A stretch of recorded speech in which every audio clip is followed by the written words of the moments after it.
Hey coders, welcome to top code. तो last video हम बात कर रहे थे फॉर लूप की और अभी हम बात करने वाले हैं वाइल लूप की।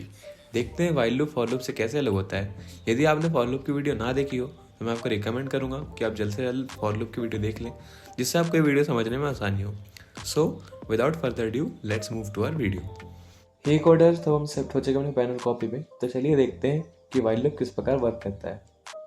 तो सबसे पहले अगर हम लूपिंग कंट्रोल स्टेटमेंट्स के बारे में बात करें तो इस टाइप की होती है कि जब हमें किसी प्रोग्राम में एक ही चीज़ को बार बार एग्जीक्यूट कराना हो तो हम लूपिंग कंट्रोल स्टेटमेंट्स या तो इटरेटिव मेथड का यूज़ करते हैं। पहली चीज़ तो ये कि अगर आप इसकी डेफिनेशन पढ़ेंगे तो आपको सारी चीज़ें समझ आएगी। हम आपको इसका डायरेक्ट मतलब बताते हैं कि ये क्या होती है। जब आपको किसी प्रोग्राम में एक ही चीज़ को बार बार मल्टीपल टाइम्स एग्जीक्यूट करना हो तब हम लूप का यूज़ करते हैं, या तो हम इटरेटिव मेथड का यूज़ कर सकते हैं। पर इटरेटिव मेथड बहुत लंबी होती है और वो बहुत स्टोरेज यूज़ करती है, इस कारण लूपिंग मेथड आई पिक्चर में। तो चलिए बात करते हैं कि लूपिंग मेथड क्या होती है। Suppose we want to print something 10 times, मतलब हम किसी चीज़ को 10 बार प्रिंट करना है तो हम कैसे प्रिंट करेंगे? या तो हम इटरेटिव मेथड से प्रिंट कर सकते हैं या तो लूपिंग मेथड से प्रिंट कर सकते हैं। इटरेटिव मेथड से प्रिंट करने का मतलब आपको एक ही चीज़ को 10 बार लिखना पड़ेगा, तब जाके वो 10 बार प्रिंट होगी।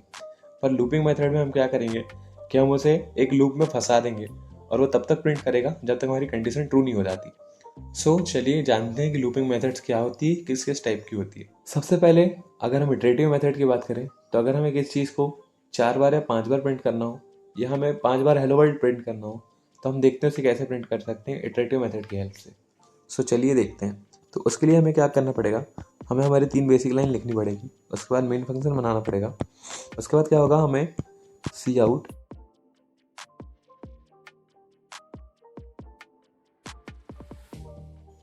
हमने ये एक बार लिख दिया। अब इस टाइप से आपको 5 बार लिखने पड़ेंगे, hello world, hello world, hello world and hello world. इस टाइप से आपको लिखना पड़ेगा तब तक जिससे कि ये 5 बार प्रिंट हो जाए। तो ये मेथड बहुत लंबी है और बहुत स्टोरेज का यूज़ करती है। तो इसी चीज़ को ध्यान में रखते हुए कि हमें स्टोरेज का यूज़ कम करना पड़े, हमारे लूप्स पिक्चर में आए। तो चलिए देखते हैं वाइल लूप कैसे वर्क करता है। तो मेनली लूप्स 3 टाइप के होते हैं। पहला जो कि होता है हमारा फॉर लूप, जो हमने आपको लास्ट वीडियो में समझा चुके हैं। अगर आप फॉर लूप की वीडियो देख के आ रहे होंगे तो ये वीडियो समझने में आपको बहुत आसानी हो रही होगी। तो और दूसरी वीडियो होती है वाइल लूप की और तीसरी होती है डू वाइल। तो यहाँ अगर आप देखेंगे तो हम आज आपको कवर कराने वाले while loop and do while loop. तो चलिए देखते हैं वाइल लूप और डू वाइल लूप क्या होते हैं। तो चलिए देखते हैं कि वाइल लूप की डेफिनेशन क्या होगी।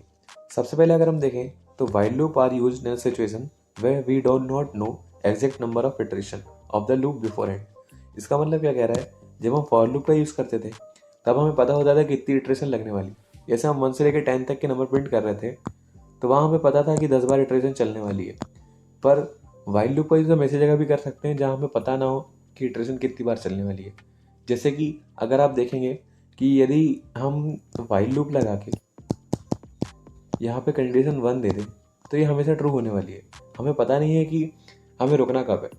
पर अगर हम यूज़र से कोई इनपुट लेना है और वो चाहता है कि हम 5 आने पर रुक जाएं, तो इसके लिए हमें पता नहीं है कि हमें कितनी कंडीशन चाहिए या कितनी इटरेशन चाहिए कि हम रुक जाएंगे। तो अगर हम ऐसे करके लिख दें इफ़ की इज इक्वल्स टू 5 और हमें इस जगह पे रुकना है तो हम वाइल लूप का यूज़ कर सकते हैं और अपना लूप चला सकते हैं। तो इस कारण फॉर लूप वाइल लूप से अलग है, क्योंकि वाइल लूप में हमें पता नहीं होता कि हमें कितनी नंबर ऑफ इटरेशन करनी है हमारे एंड तक आने में। और फॉर लूप में ऐसा होता है कि हमें पता रहता है कि इटरेशन कितनी होने वाली है। ऐसा नहीं है कि जो काम वाइल लूप से किया जा सकता है फॉर लूप से नहीं किया जा सकता। दोनों लूप सिमिलर होते हैं, बस इसमें एक ही डिफरेंस होता है कि इसमें इटरेशन का पता नहीं होता, उसमें इटरेशन का पता होता है। पर ऐसा नहीं है कि हम दोनों लूप से एक साथ काम नहीं कर सकते। दोनों लूप से सेम काम किया जा सकता है, दोनों लूप से नंबर प्रिंट कराया जा सकते हैं और दोनों लूप से ये सब काम किए जा सकते हैं। पर बस मेनली चेंज ये है इसमें कि हम इसमें इटरेशन का पता ना हो तब भी इसमें हम यूज़ कर सकते हैं। तो होप आपको ये समझ आया होगा। अगर आपको समझ ना आया हो तो आप वापस से देख लें, आपको ज़रूर समझ आ जाएगा, या एक बार आप इसकी डेफिनेशन पढ़ के देख लें तो भी आपको समझ आ जाएगा। तो चलिए आगे बढ़ते हैं। तो अब अगर हम इसका सिंटैक्स की ओर देखें तो फॉर लूप से इसका सिंटैक्स थोड़ा अलग होता है, तो इसे समझने की कोशिश कीजिए। सबसे पहले हमने मेन फंक्शन बनाया यहाँ पे। इसके बाद क्या होता है कि हम पहले इनिशियलाइज कर देते हैं अपनी वेरिएबल को। जैसे मान लीजिए हमारा वेरिएबल आई है तो हम उसे इंट आई से इनिशियलाइज कर देंगे और आई की वैल्यू से 1 दे देंगे। ठीक है, इसके बाद क्या करेंगे, हमारा वाइल लूप चलाएंगे। वाइल लूप चलाने के लिए हमें वाइल लिखना पड़ेगा। इसके बाद क्या होगा कि हमें यहाँ पे कंडीशन लिखनी पड़ेगी। मान लीजिए वो कंडीशन है जब तक n is less than equals to 10 हो रहा है तब तक आप लूप प्रिंट कराइए। इसके बाद हम यहाँ पे अपना ब्रैकेट लगाएंगे। इसके बाद हम यहाँ पे जो भी प्रोसेस होने वाली है वो लिखेंगे, या यहाँ हमें कुछ चीज़ें प्रिंट करानी है तो हम यहाँ पे सी आउट लिख सकते हैं, C out and dash dash this. Okay ठीक है। इसके बाद क्या करनी पड़ेगी, हमें यहाँ पे इंक्रीमेंटेशन करनी पड़ेगी, यानी आई प्लस प्लस इस टाइप से, या आई माइनस माइनस डिक्रीमेंटेशन, दोनों चीज़ें हम कर सकते हैं। इसके बाद हमारा यहाँ पे लूप क्लोज हो जाएगा और इसके बाद हम देखेंगे कि रिटर्न 0 पे हम आएंगे, जिससे हमें पता चलता है कि हमारा कोड जो है सक्सेसफुली एग्जीक्यूट हो चुका है। तो अब हमें रिटर्न 0 लिखने के बाद हमारा मेन फंक्शन क्लोज हो जाएगा। तो ये बेसिक सिंटैक्स है हमारा। हम आपको इसको कोड की हेल्प से समझाने की कोशिश करेंगे जिससे आपको अच्छे से समझ आए। तो चलिए आगे बढ़ते हैं। ये आपका बेसिक सिंटैक्स है, आप इसे ध्यान रखिएगा। हे कोडर्स, तो चलिए शिफ्ट होते हैं अपने VS कोड पर और देखते हैं एक छोटा सा प्रोग्राम जो कि वाइल लूप पर बेस्ड है, जिससे आपको समझने में बहुत ईजी पड़ेगा। तो चलिए चलते हैं VS कोड पर। ये हम जैसे VS कोड पर आए, हम यहाँ पर देखेंगे हमारा वाइल लूप किस टाइप से वर्क करता है। चलिए इसका सिंटैक्स लिख लेते हैं और देखते हैं कि वाइल लूप किस प्रकार वर्क करता है। तो अगर आप देख पा रहे होंगे तो हमने अपना सिंटैक्स अभी लिख लिया है। तो चलिए देखते हैं कि ये वर्क करता है या नहीं, ये ऐसे 1 से 10 तक नंबर प्रिंट होते हैं या नहीं। बेसिकली इसमें 0 से 10 तक नंबर प्रिंट होने वाले हैं। तो चलिए इसे चला कर देखते हैं। देखिए यहाँ पर अगर आप देख पा रहे होंगे तो हमें 0 से लेकर 10 तक के नंबर प्रिंट हो चुके हैं। तो चलिए इसे थोड़ा समझते हैं और देखते हैं कि यहाँ पर क्या हुआ। सबसे पहले हमने अपनी हेडर फाइल इंक्लूड करी। इसके बाद क्या हो रहा है, हमने अपना स्टैंडर्ड नेम स्पेस के लिए using name space STD use करा। उसके बाद अगर हम देखेंगे तो हमने अपना मेन फंक्शन बनाया है। यहाँ पर मेन फंक्शन बनाने के बाद अगर आप देखेंगे तो हमने अपना वेरिएबल जो आई था हमने उसको 0 से इनिशियलाइज कर दिया है। यहाँ पे हमने वाइल लूप के लिए सिंटैक्स लिखा, यहाँ से यहाँ तक का वाइल लूप का सिंटैक्स है। अगर आप यहाँ पे ऐसे वाइल लिखेंगे तो आपको इस जगह पर अपनी कंडीशन देखनी पड़ेगी। यहाँ पर हमने कंडीशन क्या दी है कि वन जब तक आई 10 से छोटा है तब तक वो आई को प्रिंट करेगा, और जैसे आई को प्रिंट करेगा उसके बाद वो यहाँ पे आके आई की वैल्यू को 1 से इंक्रीज करेगा और वापस जाके वाइल लूप की कंडीशन चेक करेगा, वापस सी आउट करके आई को प्रिंट करेगा, वापस आई की वैल्यू बढ़ाएगा। तो इसी टाइप का लूप चलता रहेगा जब तक हमारी आई की वैल्यू 10 से बड़ी नहीं हो जाती तब तक ये लूप टर्मिनेट नहीं होगा। तो अगर आप देखें तो सबसे पहले यहाँ पे 0 प्रिंट हुआ, उसके बाद 1 प्रिंट हुआ, फिर 2 प्रिंट हुआ, ऐसे ही आई की वैल्यू बढ़ती गई 10 पे आ गई, और जैसे ही 10 पे आई और वो 11 हुई तो 11 के होने के बाद यहाँ पे i is less than equal to 10 यानी कंडीशन फुलफिल ना होने के कारण लूप डायरेक्ट टर्मिनेट होके रिटर्न 0 पर आ गया और हमारा प्रोग्राम खत्म हो गया, जिससे हमें 0 से लेकर 10 तक के सारे नंबर मिल गए। तो यही था हमारा बेसिक वाइल लूप के लिए प्रोग्राम। तो चलिए इसे आप समझते हैं थोड़ा अच्छे से। तो चलिए शिफ्ट होते हैं अपने पेन और कॉपी पे। तो आइए समझने की कोशिश करते हैं हमारा बेसिक प्रोग्राम जो हमारा वाइल लूप पे बेस्ड था वो किस टाइप वर्क कर रहा था। तो चलिए इसका थोड़ा सिंटैक्स लिख लेते हैं। सबसे पहले हमने आई की वैल्यू को इनिशियलाइज करा 0 से। इसके बाद हमने अपना वाइल लूप लिखा, while i is less than equals to 10। फिर हमने जैसे ही लिखा उसके बाद हमने एक अपना ब्रैकेट ओपन करा, यहाँ पे हमने अपनी आई को प्रिंट करवाया। हमने यहाँ पे जैसे आई को प्रिंट कराया उसके बाद हम देखेंगे यहाँ पे कि हमने इंक्रीमेंटेशन करी। इंक्रीमेंटेशन जैसे करी हमने अपना लूप क्लोज कर दिया। अब यहाँ पे बेसिक होने के वाले हैं, हम आपको समझाते हैं।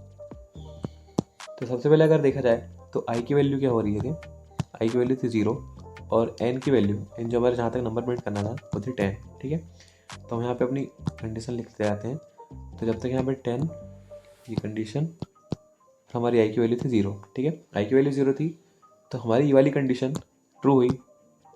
अगर हम देखें हमारी अगर ये वाली कंडीशन ट्रू हुई सबसे पहले तो हमें क्या होगा कि इस कंडीशन ट्रू होने के बाद हम इस ब्लॉक ऑफ कोड पे आ जाएंगे और यहाँ पे क्या होगा, हमें सी आउट आई की वैल्यू प्रिंट होती हुई दिखेगी। तो आई की वैल्यू जैसे प्रिंट होगी तो आई की वैल्यू शुरू में 0 थी तो हमें 0 प्रिंट मिलेगा। तो सबसे पहले हम 0 प्राप्त करेंगे। इसके बाद क्या होगा, हमारी आई की वैल्यू जो है 1 से इंक्रीज हो जाएगी। आई प्लस प्लस मतलब क्या होता है, i is equals to i plus 1। I plus plus का मतलब यही होता है, i is equals to i plus 1, मतलब आई की वैल्यू आई से 1 बढ़ने वाली है। ठीक है, तो इसके बाद जैसे हम देखेंगे आई प्लस प्लस हो गया। इसके बाद हमारी जो कंडीशन थी वापस इस जगह पे आई, उसने यहाँ पे चेक करा कि आई की वैल्यू अब 10 से छोटी है या बड़ी है। तो यहाँ पे अगर हम देखें तो आई की वैल्यू अब हो गई थी हमारी 1, तो 1 अभी भी 10 से छोटा है तो यहाँ पे 1 प्रिंट होगा। इसके बाद क्या होगा, वापस आई की वैल्यू बढ़ जाएगी। आई की वैल्यू क्या हो जाएगी यहाँ पे 2, तो हम यहाँ पे 2 लिखते हैं। वापस से देखेंगे 2 10 से छोटा है, 2 भी प्रिंट होने वाला है। उसके बाद अगर हम देखें कि आई की वैल्यू वापस बढ़ेगी, वापस हो जाएगी आई की वैल्यू 3, जैसे हमारा आई की वैल्यू 3 होती है, हमारी वापस कंडीशन चेक होगी, वो ट्रू हो जाएगी और कंडीशन, और वापस से सी आउट आई हो जाएगा। तो आई होने के बाद हमें यहाँ पे मिलेगा 3, और वापस आई की वैल्यू अब 4 हो गई, वापस हमें 4 प्रिंट मिला। इसी टाइप से हमारा 5 प्रिंट होगा, 6 प्रिंट होगा, 7 प्रिंट होगा, 8 प्रिंट होगा, 9 प्रिंट होगा, 10 प्रिंट होगा। पर जैसे ही आई की वैल्यू हमारी 11 हो रही है, तो ये जब कंडीशन फुलफिल करने जाएगा तो ये कंडीशन ट्रू नहीं होगी, क्योंकि 11 कभी भी 10 से छोटा नहीं हो सकता है। तो यहाँ पे हमारी कंडीशन ट्रू नहीं हुई, ये वाली कंडीशन ट्रू नहीं हुई, और हमारा डायरेक्ट प्रोग्राम आके इस रिटर्न 0 पर आके रुक गया। यहाँ पे जो हम रिटर्न 0 लिखने वाले हैं, यहाँ पे आ जाएगा हमारा कोड और लूप हो जाएगा टर्मिनेट। कंडीशन के ट्रू ना होने से हमारा प्रोग्राम जो हो जाता है वो टर्मिनेट हो जाता है, पूरा कोड टर्मिनेट हो जाता है, जिससे हमें रिटर्न 0 के बाद कुछ प्रिंट हुआ नहीं मिलता, और हमारा कोड खत्म होके हमें सिर्फ 1 से लेकर 10 तक के नंबर प्रिंट हुए मिलते हैं। तो बेसिक एक्सप्लेनेशन हमारे कोड की यही थी। होप आपको ये समझ आया होगा, क्योंकि ये बहुत ईजी था। हमने यही सेम लूप हॉल लूप ने भी आपको समझाया था। तो अगर आप वो वीडियो देख कर आ रहे होंगे तो आपको ज़रूर समझ आ रहा होगा। तो चलिए आगे चलते हैं और देखते हैं डू वाइल लूप क्या होता है। तो चलिए आप समझते हैं डू वाइल लूप क्या होता है। सबसे पहले तो डू वाइल लूप जो होता है वो हमारा वाइल लूप जैसा ही होता है, बस इसमें क्या होता है कि हमारी एक कंडीशन हमेशा ट्रू ही होता है। तो जैसे आप इसकी डेफिनेशन पढ़ेंगे आपको समझ आ जाएगा। The do while loop is a variant of the while loop, मतलब वाइल लूप जैसे सेम होता है। This loop will execute the code block once before checking the condition is true, मतलब कि कंडीशन ट्रू हो चाहे फॉल्स हो, ये एक बार अपने ब्लॉक ऑफ कोड को एग्जीक्यूट कर ही देगा। Then it will repeat the loop as long as the condition is true, मतलब कोई चीज़ कंडीशन ट्रू हो चाहे ना हो, वो एक बार उस चीज़ को प्रिंट करेगा ही, उसके बाद जाके वो कंडीशन चेक करेगा। देन अगर कंडीशन ट्रू होती है तो आगे प्रिंट करेगा, और अगर कंडीशन फॉल्स होती है तो आगे प्रिंट नहीं करेगा। तो डेफिनेशन से आपको समझ आ गया होगा, ये वाइल लूप ही है। तो चलिए अब आगे समझने की कोशिश करते हैं कि डू वाइल लूप क्या होता है। तो अगर आप इसका सिंटैक्स देखने की कोशिश करेंगे तो यहाँ पे बेसिक 3 लाइन हमारी एज इट इज़ लिखी हुई है, यहाँ पे हमें कोई दिक्कत नहीं आई। पर जैसे ही हम दूसरी लाइन पर गए तो हमें क्या हुआ कि हमें वापस से वैल्यू इनिशियलाइज करनी पड़ी, जैसे हमने अपने वाइल लूप में किया था। तो int i is equal to 0 करते हैं मान लीजिए, तो हमने इनिशियलाइजेशन खत्म कर दी। इसके बाद हमें क्या करना पड़ेगा, डू वाइल लूप का सिंटैक्स इस टाइप का होता है। सबसे पहले डू लिखा जाता है, इसके बाद ब्रैकेट ओपन, उसके बाद हमारा ब्लॉक ऑफ कोड, उसके बाद क्या होगा यहाँ पे इंक्रीमेंटेशन होगी, और फिर यहाँ से वाइल हमें वापस लिखना पड़ेगा, जो कि यहाँ पे डू का काम हुआ। उसके बाद यहाँ पे अब वाइल का काम होने वाला है। वाइल में सिर्फ हम कंडीशन देंगे, जो हमारी कंडीशन हो, इसके बाद सेमीकोलन लगाएंगे। इसके बाद हमारा कोड जो है ख़त्म हो चुका है। इसके बाद अगर हम देखें तो return 0 and then bracket close. तो यहाँ पे अगर मैं आपको इसे अपने भाषा में समझाने की कोशिश करूँ तो ये इस जो डू में लिखा हुआ है ना, वो हमें करना ही करना होता है। मतलब इस डू में लिखे होने के कारण वो चीज़ एक बार प्रिंट होनी ही होती है, उसके बाद आगे कंडीशन चेक होती है, और देन अगर कंडीशन ट्रू होती है तो आगे प्रिंट करता है, और कंडीशन ट्रू नहीं होती तो आगे प्रिंट नहीं करता है। तो डू मतलब करना है, मतलब करना है, एक बार प्रिंट करना ही है। तो इस टाइप आप इसे याद रख सकते हैं। तो चलिए इसे भी समझ लेते हैं। हमने यहाँ पे इनिशियलाइज करा, इसके बाद डू, फिर यहाँ पे ब्लॉक ऑफ कोड लिखा, यहाँ पे हम सी आउट करा सकते हैं कुछ भी चीज़ें, यहाँ पे इंक्रीमेंटेशन मतलब आई प्लस प्लस। इसके बाद हम यहाँ पे वाइल लिखेंगे, कंडीशन लिखेंगे, सेमीकोलन लगाएंगे, और देन रिटर्न 0। तो हमारा ये बेसिक सिंटैक्स है डू वाइल लूप का। तो चलिए इसे एक प्रोग्राम की हेल्प से समझने की कोशिश करते हैं। हे कोडर्स, तो हम आ चुके हैं अपने डेस्कटॉप पर, और चलिए समझते हैं VS कोड की हेल्प से एक डू वाइल का बेसिक सा सिंपल सा कोड। तो चलिए अपना VS कोड ओपन करते हैं। हम VS कोड पर आए, जैसे हम VS कोड पर आए हमें हमारा बेसिक सिंटैक्स लिखा हुआ मिला, और हम इसे डू वाइल में कन्वर्ट करते हैं। तो जैसे हम इसे आई की वैल्यू को इनिशियलाइज कर देते हैं, यहाँ पे आई की वैल्यू को 0 कर देते हैं। देन यहाँ पे हम लिखते हैं do, then bracket open, then हम सी आउट कराते हैं आई की वैल्यू को। जैसे हम आई की वैल्यू को सी आउट कराएंगे, यहाँ पे हम थोड़ा सा स्पेस देके इसे सेमीकोलन लगा के क्लोज करते हैं इस लाइन को। Then I plus plus incrementation, जैसे हम इंक्रीमेंटेशन देते हैं, इसके बाद यहाँ पे हमें वाइल का कंटेंट लिखना पड़ता है कि वाइल में क्या है। जैसे हम वाइल की कंडीशन लिख देंगे तो i is less than equal to 10 कर देते हैं हम यहाँ पर, लेस देन इक्वल टू 10 और सेमीकोलन। और ये हमारा बेसिक सा कोड लिखकर कंप्लीट हो गया है। तो अब हम ट्राई करते हैं इसे चलाने का। तो हमने कंट्रोल दबा के इसे सेव करा, और अब देखते हैं कि हम कैसे अपना डू वाइल लूप का कोड चलाते हैं। तो चलिए, तो आप देखेंगे कि हमारे 0 से लेकर 10 तक की वैल्यू प्रिंट हो चुकी है। अब हम आपको वो कंडीशन समझाते हैं जहाँ पे एक ना एक बार प्रिंट होने वाली चीज़ है। तो अगर हम यहाँ पे कंडीशन को क्या कर दें कि आई इज ग्रेटर देन 10, तो ये कंडीशन कभी भी ट्रू नहीं होने वाली है, ठीक है। तो देखो हम कोड चलाते हैं वापस, हमने कोड चलाया और हमें क्या 0 गेट मिला, तो हमने गेट 0 गेट करा है यहाँ पर। तो क्या होने वाला है यहाँ पे कि देखो सबसे पहले जो हमने बोला था आपसे डू में एक ना एक बार प्रिंट चीज़ें हो जाती है। तो सबसे पहले जब आई की वैल्यू 0 थी तो यहाँ पे 0 को मैंने प्रिंट करा दिया, देन आई की वैल्यू इंक्रीमेंट करी, उसके बाद कंडीशन चेक करी, जब कंडीशन तो ट्रू नहीं हुई यहाँ पर हमारा जो 0 था वो तो प्रिंट हो ही गया है। तो इस टाइप से यहाँ पे एक ना एक बार चीज़ें प्रिंट हो जाती है, यही आपको समझाने की कोशिश कर रहे थे। तो ये डू व्हाइल लूप का सिंटैक्स हमारा खत्म होता है। तो चलिए अब इसे समझते हैं कोड को कि कोड के पीछे की एक्चुअल प्रोसेस क्या है। हे कोडर्स, तो चलिए अब समझते हैं डू व्हाइल लूप का सिंटैक्स और देखते हैं इसका बेसिक प्रोग्राम समझने की कोशिश करते हैं जो अभी हमने VS कोड में रन करा कर देखा। तो चलिए हम इसका सिंटैक्स लिख लेते हैं थोड़ा सा। डू, देन यहाँ पे आपका सी आउट। हम आपको पिछला ही प्रोग्राम समझा रहे हैं जिसमें हमने यहाँ पे आई लिखा, देन ब्रैकेट, देन सेमीकोलन। इसके बाद हम क्या करेंगे, यहाँ पे i is equals to i plus plus करा देंगे, then bracket close, then while, यहाँ पे condition i less than equals to 10, then semicolon, then return 0। Okay, तो सबसे पहले अगर हम देखें तो जो आई की वैल्यू होगी, हमने यहाँ पे आई की वैल्यू को इनिशियलाइज करा था 0 से, ठीक है। आई की वैल्यू जैसे 0 से इनिशियलाइज करा, हमारा कोड पहले ही यहाँ तक चल जाएगा बिना कोई कंडीशन चेक करे हुए। वो आई की वैल्यू सबसे पहले 0 प्रिंट करा देगा। आई की वैल्यू जैसे 0 प्रिंट होती है, इसके बाद क्या होगा, आई की वैल्यू 0 से 1 हो जाएगी यहाँ पर अगर, और अब यहाँ पे चेक होगा कि वैल्यू 10 से छोटी है बड़ी है। तो आई की वैल्यू यहाँ पे 10 से छोटी है, तो अब यहाँ पे जब भी कंडीशन चेक हो जाएगा वो वापस यहाँ पे आ जाएगा और देखेगा कि कंडीशन तो छोटी है और इसको प्रिंट करा देगा। आई की वैल्यू अब 0 से होकर हो गई थी 1, 0 से जैसे बढ़ के हो गई थी 1, वापस आई की वैल्यू को 1 से इंक्रीज कर देगा। अब आई की वैल्यू हो गई 2, यहाँ पे कंडीशन चेक होगी और वो देखेगा कि कंडीशन अगर ट्रू होती तो वापस इस जगह पर आएगा और वो वापस से हमें आई की वैल्यू प्रिंट करा कर देगा। क्योंकि आई की वैल्यू इस बार 1 से लेकर 2 हो गई थी तो यहाँ पे 2 प्रिंट होने वाला है।